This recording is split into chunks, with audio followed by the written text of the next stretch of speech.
Nous vous informons que ce programme est déconseillé aux moins de 10 ans. Une promotrice immobilière millionnaire se ferait un chemin en politique à Washington. La soif du pouvoir fait ressortir énormément de mauvais côtés chez les gens. Et cette soif du pouvoir pousse les gens à faire des choses qu'ils ne feraient pas d'ordinaire. Mais dans son obsession grandissante pour sa fonction politique, elle fomente un plan retors. Quelque chose dans son esprit lui disait que quiconque se mettait sur son chemin devait être éliminé. C'était aussi simple que ça.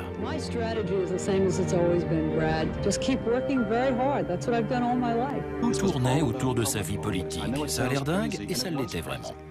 L'ambition démesurée d'une petite millionnaire l'a conduit à jouer des coups tordus.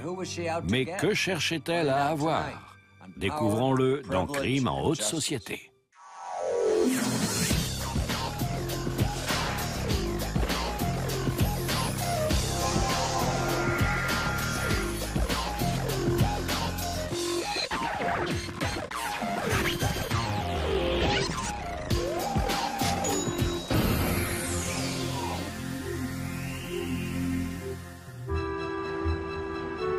Le 9 juin 1997, Rosanne Aron, ancienne candidate au Sénat américain et promotrice immobilière millionnaire, se rend dans un hôtel d'une banlieue de Washington, Gaithersburg, dans le Maryland.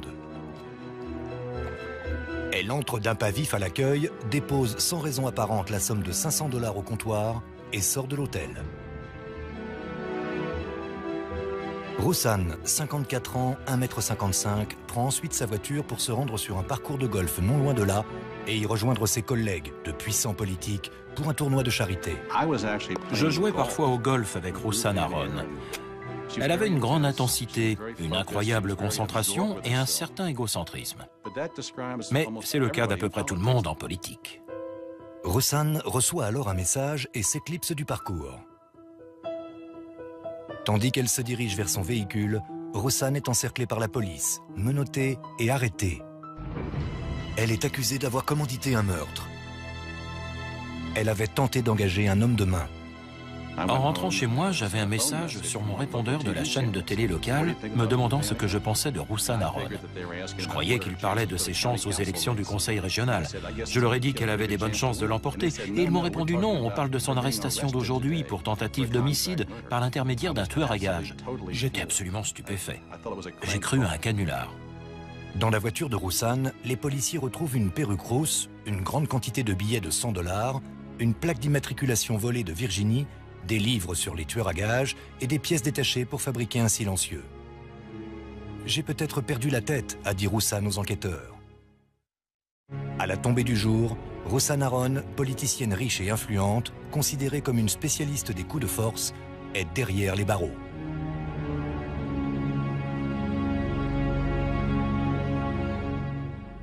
L'arrestation de Rosanne Aron fait scandale à Washington. L'histoire fait la une du Washington Post et tout le monde en parle dans le milieu de la politique. Mais qui, Rosanne Aron, voulait-elle tuer? Et pourquoi?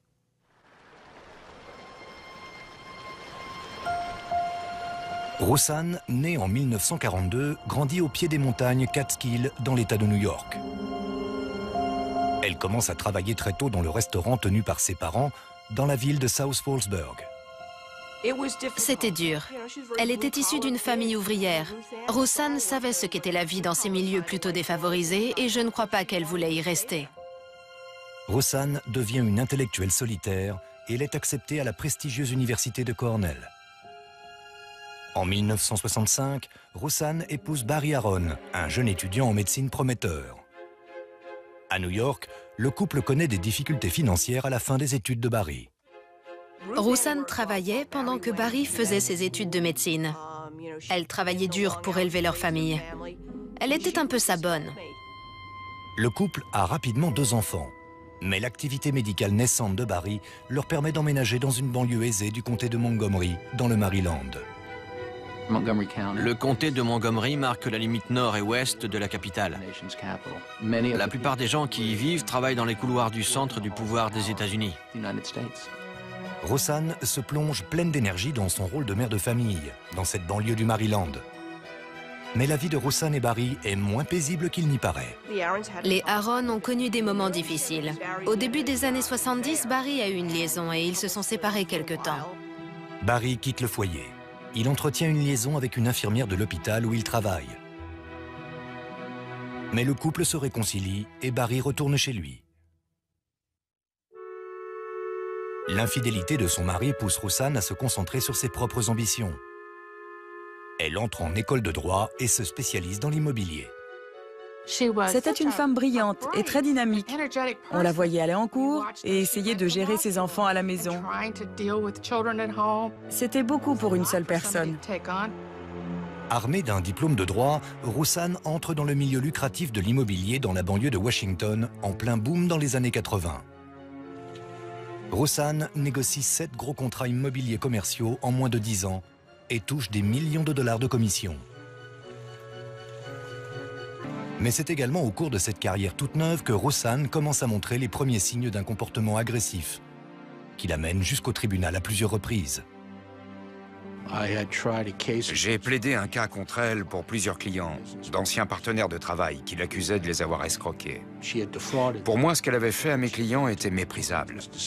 C'était une arnaque totale et elle l'a nié. Rosanne Aaron n'était pas un modèle de vertu.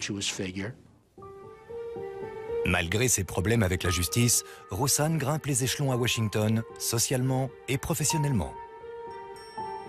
Sa carrière et celle de Barry marchent à plein régime. Et les Aaron rejoignent l'élite en emménageant dans une immense demeure dans la ville très huppée de Potomac, dans le Maryland. Le simple nom de Potomac évoque la terre promise. Tous les habitants du district de Washington rêvent de vivre un jour à Potomac. On y trouve des maisons magnifiques, des gens extrêmement riches, d'excellentes écoles. Pour avoir une grande maison avec du terrain et des chevaux, c'est là qu'il faut aller.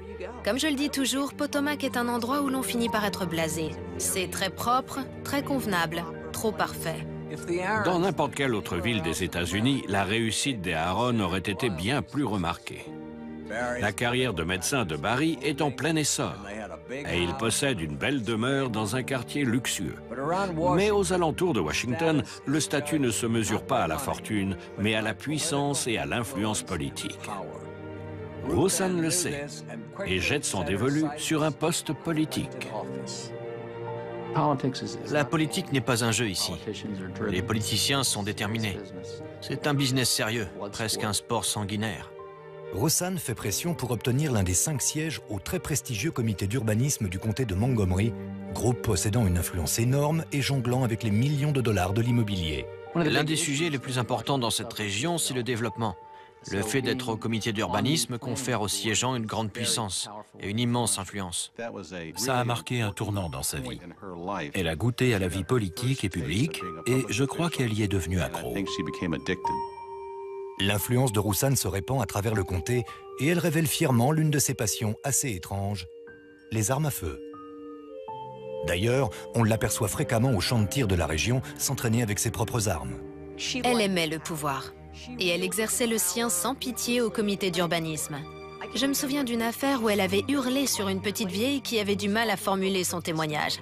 Et nous qui avons vu ça, on se regardait en se disant « Il faut qu'elle se calme, cette dame est âgée ». Dès l'instant où elle a siégé au comité d'urbanisme, elle cherchait déjà à obtenir un poste plus élevé, au conseil régional, à la législature d'État. On en parlait tous les deux. On déjeunait souvent pour parler de sa carrière. Elle voulait passer à l'étape supérieure.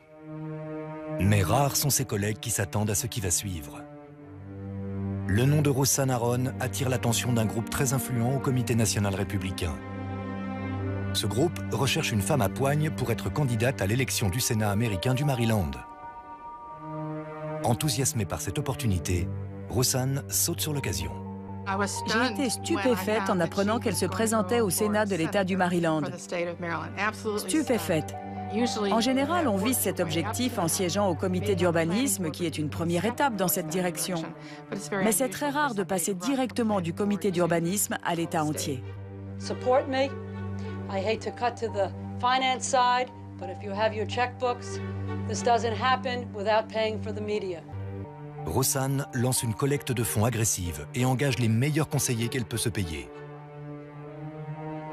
Mais au moment où sa candidature surprise commence à prendre de l'ampleur, Roussanne apprend une nouvelle choquante. Son père, David Grinsweg, âgé de 77 ans, a été retrouvé assassiné chez lui. La campagne de Roussanne pour le Sénat s'arrête alors brutalement. Mais va-t-elle vraiment laisser cette tragédie ralentir ses ambitions?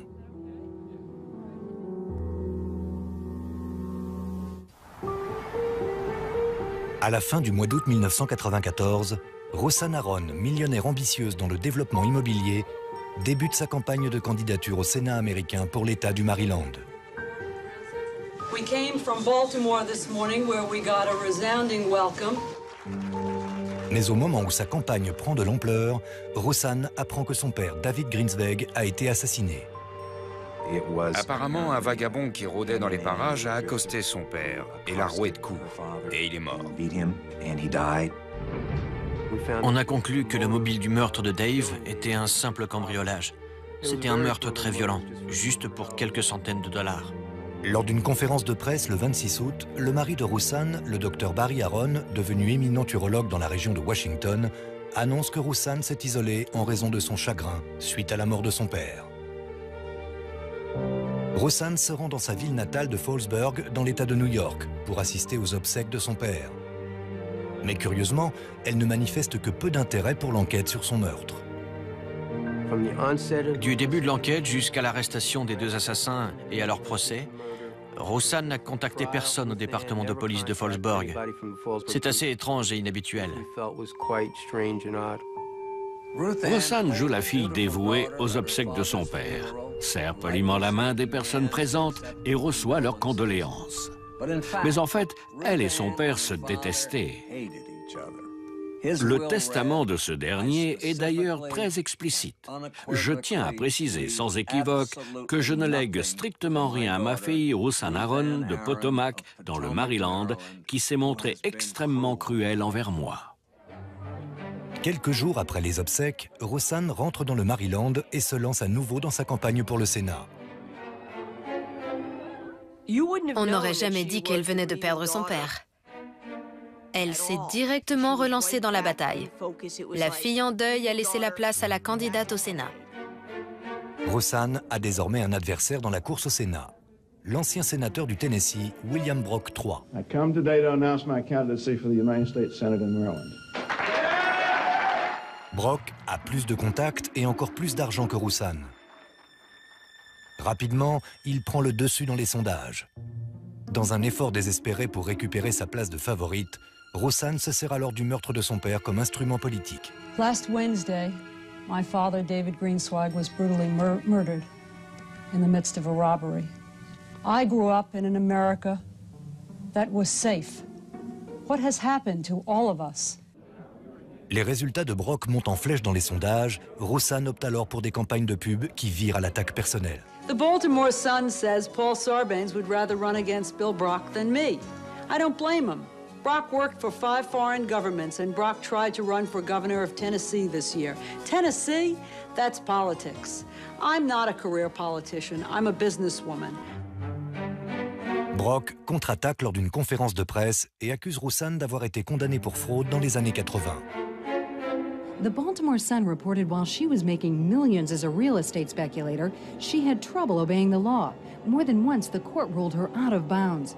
She admitted to the Sun she paid more than $300,000 because of her wrongdoing. We can do better. Bill Brock for U.S. Senate. C'était assez fréquent dans ce genre de campagne à l'échelle de l'État. Ça peut devenir très personnel. Il faut être blindé pour se lancer dans la politique. Rosanne se bat vaillamment contre Brock jusqu'au bout. My strategy is the same as it's always been, Brad, to be with the people of Maryland. Just keep working very hard. That's what I've done all my life. Mais le jour des élections, à l'automne 1994, le verdict tombe. Brock est élu. Rosanne est complètement anéantie par cet échec. Dans cette campagne, Rosanne a tout simplement prouvé qu'elle visait bien trop haut. Et je lui ai dit, vous n'aviez aucune chance, pourquoi vous êtes relancé? Elle a été choquée par la façon dont se joue une campagne, par toutes ces accusations qu'il se renvoyait, par la publication de rumeurs. Barry Aron disait d'elle qu'elle était délicieusement sensible. Pour moi, quelqu'un de délicieusement sensible ne devrait pas se lancer en politique à un tel niveau. Dans le milieu très masculin de la politique à Washington, on attend en général du candidat perdant aux primaires d'offrir son soutien à son collègue élu. D'ailleurs, les deux finissent d'ordinaire par faire campagne ensemble. Mais Rosanne refuse. Non seulement elle ne soutient pas Brock, mais elle le poursuit en justice. S'il y a une chose que les Américains savent faire en politique, c'est perdre aux élections. Mais elle n'acceptait absolument pas son échec. Rosanne intente un procès en diffamation à Brock, l'accusant d'avoir ruiné sa réputation par des déclarations concernant une condamnation pour fraude. Techniquement, elle avait été poursuivie au civil par ses anciens partenaires et avait perdu. Elle n'a pas été condamnée. Donc, en se basant sur ce seul mot, elle a intenté un procès. Mais le fait qu'elle imagine battre Bill Brock à cause d'une erreur sur un mot, une fois de plus, c'était naïf de sa part. Lors du procès en diffamation, l'ennemi juré de Rosanne, Arthur Kahn, avocat, témoigne de sa bataille juridique contre Rosanne dans les années 80. Il raconte que Rosanne a été accusée d'avoir escroqué ses clients, deux de ses anciens partenaires immobiliers, de 300 000 $. J'étais à la barre et je me souviens qu'elle me fixait d'un regard assassin. Comme si des flèches sortaient de ses yeux pour me tuer. Visiblement, elle me haïssait, moi non. Mais je ne l'aimais pas spécialement et je n'éprouvais aucun respect pour elle. Arthur Kahn a pris un plaisir certain à la descendre. Et elle ne l'a pas oublié. Le témoignage d'Arthur Kahn contribue à l'échec du procès intenté par Rosanne. Sa carrière est en pleine tourmente et les choses commencent aussi à dégénérer dans sa vie privée. Sa relation avec son mari Barry, déjà fragilisée, s'effondre. Quand on les voyait lors de collectes de fonds dans le comté de Montgomery, ils avaient l'air de former un couple parfait, qui gérait tout impeccablement bien dans leur belle demeure de Potomac. Mais en grattant un peu la surface, on se rendait compte que c'était bizarre. Le mariage de Rosanne et Barry connaît alors un revirement tragique le soir d'Halloween en 1995. Ils étaient dans la salle à manger et se disputaient à propos d'argent. Rosanne a pris la mallette de Barry et s'est mise à déchirer des billets de 20 $. Barry l'a poussée et elle est tombée. Puis elle est montée dans la chambre. Barry l'a suivie. Elle était assise sur le lit et elle le menaçait d'une arme en lui disant « Si tu approches, je te tue ». C'est assez stupéfiant. Rosanne tente alors de sauver leur relation, mais Barry demande le divorce. Son mariage connaît une nouvelle crise, mais Rosanne réagit comme elle l'a toujours fait. Elle se jette à corps perdu dans son travail. Elle prépare son comeback politique et annonce sa candidature aux élections du prestigieux conseil régional du comté de Montgomery. Mais l'ambition politique de Rosanne est en train de virer à l'obsession. Elle a tout mis dans sa carrière. Son identité propre dépendait désormais de sa réussite à un poste politique. Je pense que quelque chose dans son esprit lui disait que quiconque se mettait sur son chemin devait être éliminé. C'était aussi simple que ça. C'est à peu près à ce moment-là que Rosanne commence à se rendre en secret sur le site Internet d'une maison d'édition indépendante basée au Colorado. Rosanne s'intéresse particulièrement au titre le plus connu de l'éditeur, leur manuel technique à l'attention des tueurs à gages. Il se passe quelque chose dans la tête de Rosanne Aron. Ses désirs obsessionnels sont sur le point de transformer cette citoyenne bienveillante en une redoutable criminelle. Au printemps 1997, Rosanne Aron, millionnaire dans le développement immobilier et politicienne ambitieuse du comté de Montgomery dans le Maryland, commence à montrer les signes d'un comportement étrange. Au beau milieu de sa campagne de candidature au prestigieux conseil régional du comté, Rosanne se rend dans un grand magasin de bricolage pour acheter 2 silencieux de tondeuse, couramment utilisés dans la fabrication de silencieux pour armes à feu. Elle a acheté un livre sur Internet pour apprendre à fabriquer un silencieux. Ce n'est pas classique pour une mère de famille.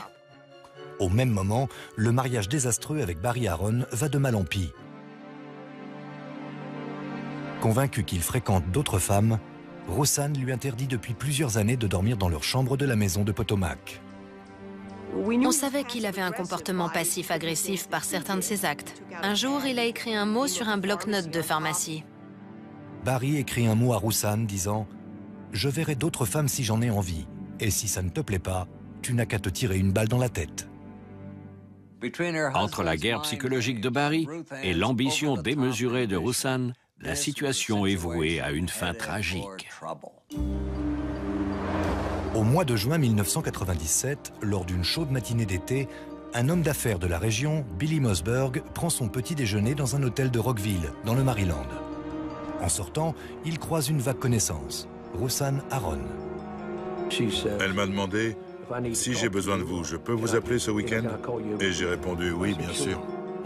Propriétaire d'une grande station de transfert de déchets dans la banlieue éloignée, Billy est un personnage très controversé dans la région. C'était une figure notoire dans le comté de Montgomery. Il était très direct. C'était un iconoclaste, une espèce de rebelle. Il était en litige avec le comté concernant sa propriété. Fort de son expérience conflictuelle avec le gouvernement local, Billy se méfie des politiques. Mais lorsque Roussan le contacte, il accepte de la rencontrer malgré ses réticences. Je lui ai donné rendez-vous un peu plus loin dans un restaurant. Au fond, l'idée, c'était que je savais qu'il y avait une course de stock-car et je suis un grand fan. Assis en face de Roussan Aron, Billy ne décolle pas les yeux de la télévision, n'écoutant qu'à moitié Roussan. Jusqu'à ce qu'elle exprime une demande sidérante. Elle m'a dit qu'elle appliquait la loi du talion et qu'elle avait quelques personnes à éliminer. Elle était très déterminée. Ça m'a vraiment frappé. Cette femme était très sérieuse. Elle voulait tuer des gens. Roussan veut faire assassiner quelqu'un et demande de l'aide à Billy. À aucun moment, elle ne mentionne le nom de sa victime. Billy est terrorisé par la demande de Roussan. Qu'est-ce qu'elle est en train de me demander? Je n'y comprends rien, c'est de la folie. J'avais eu des problèmes avec le comté de Montgomery et cette femme était une politicienne. Pour moi, c'était un coup monté. Au bord de la panique, Billy se précipite chez lui pour réfléchir à ce qu'il doit faire. Hésitant à appeler les autorités du comté de Montgomery, il commence par appeler le FBI. Mais le bureau ne croit pas à son histoire et on lui raccroche au nez. Billy décide de tenter sa chance auprès d'une personne de confiance au niveau local. J'ai reçu l'appel. Je partais pour aller voir ma fille en concert. Billy Mossberg m'a appelé sur mon portable, en me disant qu'il voulait me parler. Je lui ai donné rendez-vous pour le lendemain après-midi, mais il m'a dit « Non, c'est urgent ». Comme le suggère Dean, Billy et lui se retrouvent dans un lieu public, un restaurant à Silver Spring dans le Maryland. Une fois arrivé, Billy informe le procureur que Roussan Aron lui a demandé de planifier un assassinat. Il a été très direct. Il m'a demandé si je connaissais Roussan Aron. Je lui ai dit oui. J'avais pris un petit déjeuner avec elle quelques semaines auparavant et tout le monde savait qu'elle était en campagne pour le conseil régional du comté. Et il m'a dit, j'ai eu une conversation très étrange avec elle. Il m'a demandé à qui je faisais confiance et je lui ai répondu à personne. Je ne fais confiance ni au gouvernement ni aux lois. Il n'a pas dû croire un mot de ce que j'ai dit. Je me disais qu'il avait peut-être mal compris. J'étais persuadé que c'était un malentendu. Malgré ses doutes, Dean accompagne Billy Mossberg au quartier général de la police à Rockville. Le plus important, c'était de connaître les risques. C'est ce qu'il fallait découvrir. Est-ce que quelqu'un était en danger? Billy est interrogé par les enquêteurs, assez sceptiques, surtout en s'apercevant que Billy n'a pas le nom de l'éventuelle victime. Ce n'était pas une entrevue, mais un vrai interrogatoire de 2 ou 3 heures. Billy Mossberg a tellement peur de finir en prison pour avoir accusé Roussan que lors d'une pause, en se rendant dans un restaurant tout proche, il commande 2 hamburgers supplémentaires, persuadé qu'il s'agirait de son dernier repas en homme libre. Il fallait qu'on sache. Si ce qu'il disait était vrai, on devait mettre en place une enquête criminelle contre Roussan Aron. Hors de question d'étouffer l'affaire.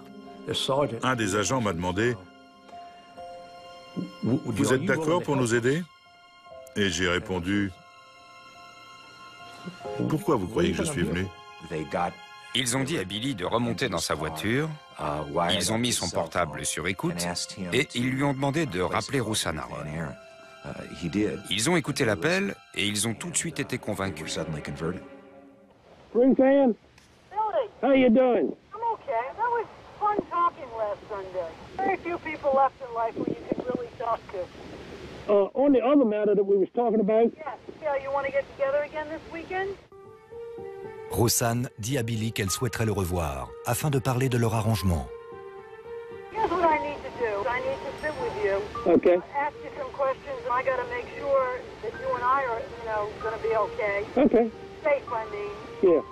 Lors de cette première conversation, elle confirmait la version de Billy Mossberg en parlant de leur première rencontre et de ce qu'elle attendait de lui. C'est là que l'enquête a vraiment commencé à prendre forme. Les enquêteurs réalisent qu'ils doivent agir vite. Rosanne Aron cherche bien à éliminer quelqu'un. Mais qui est sa cible?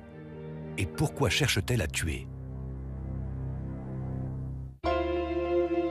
Au début du mois de juin 1997, Rosanne Aron, millionnaire dans l'immobilier et célèbre candidate politique du comté de Montgomery, a pris contact avec un homme d'affaires local du nom de Billy Mossberg et lui a demandé d'organiser un assassinat. Elle cherchait un homme de main et elle s'est adressée à Billy parce qu'elle pensait qu'il partageait ses griefs. Je la connaissais depuis 20 minutes et comme ça, d'un coup, elle me demande d'être son tueur à gages. C'était une situation vraiment étrange. Craignant un coup monté, Billy se rend secrètement au poste de police. Les policiers demandent à Billy Mossberg de fixer un nouveau rendez-vous avec Rosanne. Imaginez leur inquiétude lorsque celle-ci insiste alors pour qu'ils se retrouvent au champ de tir. Les policiers ont mis en place une camionnette de surveillance et ont équipé Billy d'un micro, en espérant qu'elle ne le découvrirait pas. I bought this gun. I was at a gun show and I bought this Beretta. And so I decided, well, I bought it. Now I'm going to have to go learn what to do with it.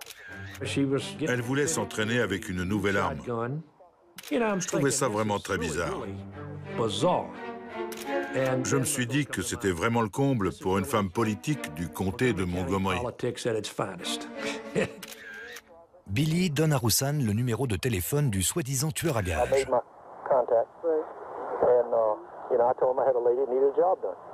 How do you know he's reliable, Philip? I really can't take it. Just let it be at that. But you trust this person. Look, all I know is, from what I heard, the guy can be trusted.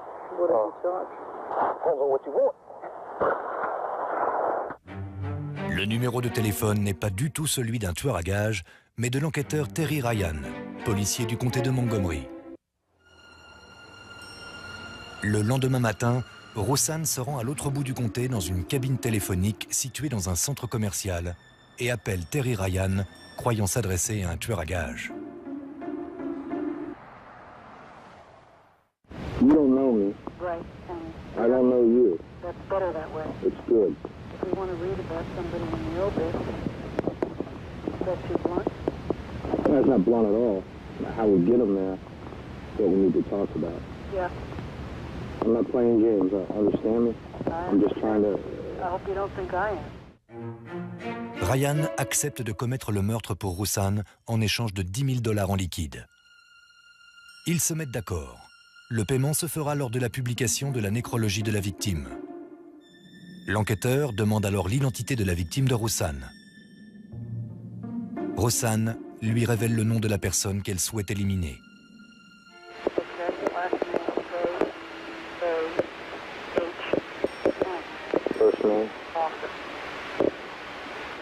La personne à tuer est Arthur Kahn, l'avocat qui a témoigné sans pitié contre Rosanne lors de son procès en diffamation contre son vieux rival politique, William Brock.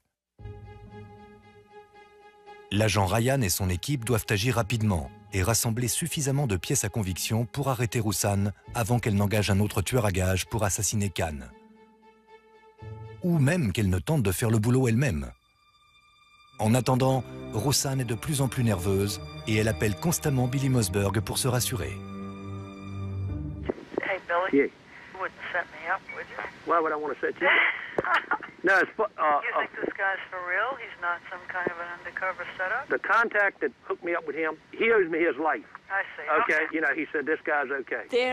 C'est vraiment mythique. Il y a 15 enregistrements, tous des bijoux. En les écoutant, on a du mal à croire que tout ça est vrai. Would you do me a favor, sweetheart? Yeah. You know I love you, right? Let's have a code name. Why don't we call me Sam?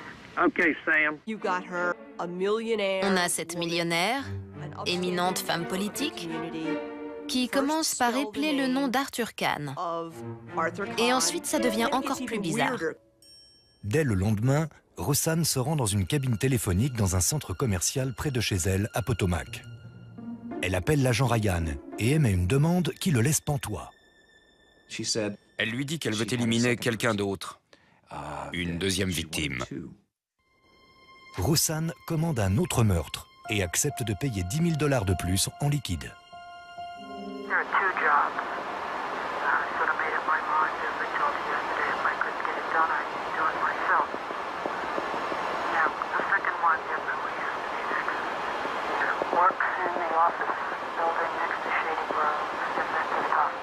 The last name? A like apple, R Romeo, B like boy, A-R-R-Y. She gave him Elle lui a donné le signalement de son mari et le numéro d'immatriculation de sa voiture. Roxane ne mentionne à aucun moment que Barry Aaron est son mari. Ryan lui demande lequel il doit éliminer en premier, Arthur Kahn ou Barry Aaron. Which one first? Second one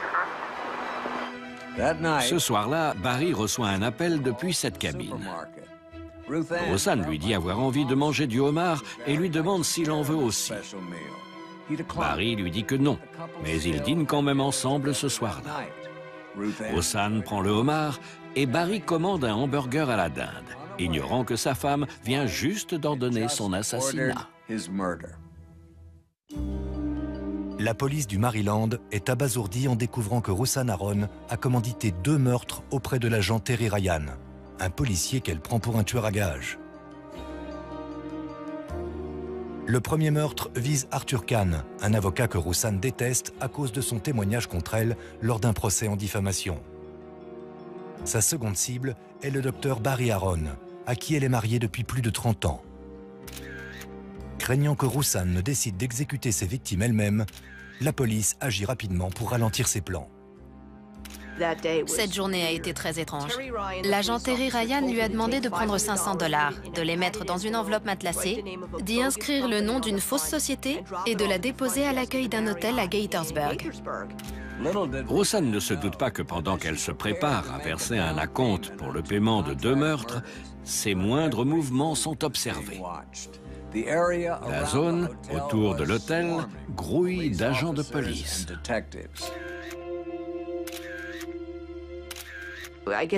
Elle a fait preuve d'un grand sens de la mise en scène en allant s'acheter un grand chapeau, des lunettes de soleil et un imperméable. Elle s'est garée au bout du parking, le plus éloigné de l'entrée de l'hôtel, et a mis son déguisement. Elle est entrée, elle a déposé son enveloppe, et avant même d'être arrivée à sa voiture, elle a enlevé son costume, et elle était prête pour sa partie de golf prévue ce jour-là. Après avoir déposé la compte pour les meurtres, Roxane se dirige vers le golf. Elle est allée faire un parcours avec des amis du comité d'urbanisme. Elle bavardait avec eux comme s'il ne se passait rien de particulier. Ça fourmillait là-bas avant la partie de golf. Elle serrait des mains en vraie femme politique. Elle était très avenante. Tout avait l'air habituel et elle est partie assez tôt. L'agent Ryan appelle alors Roxane une dernière fois. Elle a reçu un appel de Ryan qui voulait s'assurer qu'elle voulait vraiment que ce soit fait. Il lui a dit « J'ai reçu la compte, alors à moins que vous n'ayez changé d'avis, c'est comme si c'était fait. » Et d'une voix très calme, elle a répondu que c'est ce qu'elle voulait. We're okay there. Yeah. 2 weeks from when this happens, I'll talk to you about the next one. Right. I'm gonna maybe get out here and do something. Okay. Pour nous, on avait la preuve irréfutable qu'il s'agissait bien d'un meurtre commandité, calculé très posément et de sang-froid. Tandis que Roxane se dirige vers sa voiture, la police l'interpelle et l'arrête. Une fois Roxane en garde à vue, les agents s'occupent immédiatement de rassembler des preuves. Quand elle a été arrêtée, personne n'y croyait. Il avait dû y avoir une erreur. La police avait dû se tromper. Mais le véhicule de Roxane est truffé de preuves qui ne laissent aucun doute sur ses intentions. Les policiers se demandent même si elle ne prévoyait pas de commettre les assassinats elle-même. À mon avis, elle avait pensé à s'en charger elle-même. Ce qu'on ne savait pas, c'est à quel point elle était prête à le faire, jusqu'à ce qu'on fouille sa maison. La police en vient rapidement à fouiller la demeure des Aron à Potomac. Dans un placard, les agents découvrent un grand fusil d'assaut militaire. Plus loin, ils trouvent un morceau de papier avec 3 noms. Barry Aron, Arthur Kahn et John Harrison, un autre avocat ayant témoigné contre Roussan dans le passé.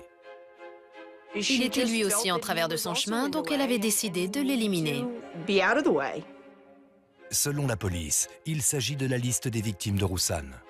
Encore plus suspect, la police découvre le flacon d'un médicament sur ordonnance contenant une poudre blanche. Les agents envoient le flacon au laboratoire pour des analyses.